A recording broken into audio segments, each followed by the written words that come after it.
একটা প্যারাগ্রাফ আছে যেখানে বলা হচ্ছে যে এক্সপিরিয়েন্সের জন্য 10 মার্কস। এই এক্সপিরিয়েন্স যারা চাকরি করেছেন তারা পাবেন, অথচ বিজ্ঞাপনটা করা হয়েছে সব পরীক্ষার্থীর জন্য, অর্থাৎ যিনি কোনোদিন চাকরি করেননি তার জন্যও করা হয়েছে।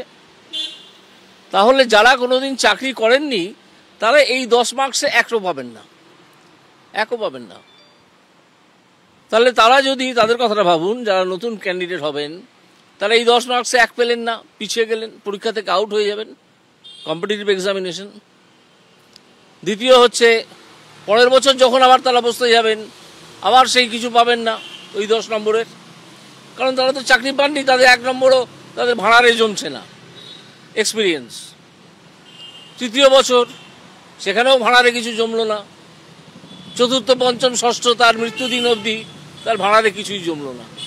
এটা কি ধরনের আইন হলো, ডিসক্রিমিনেটরি, আমি বুঝতে পারলাম না এটা কেন করা হলো।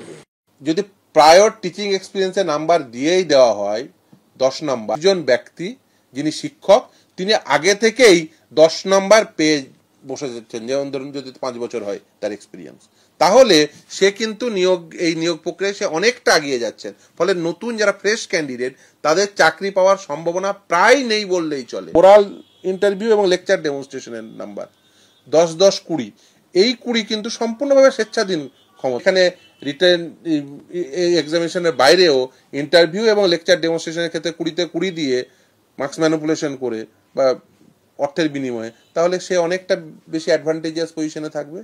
ফলে এইটা করার অর্থ হলো যে বেসিক্যালি দুর্নীতির পথটাকে প্রশস্ত করা।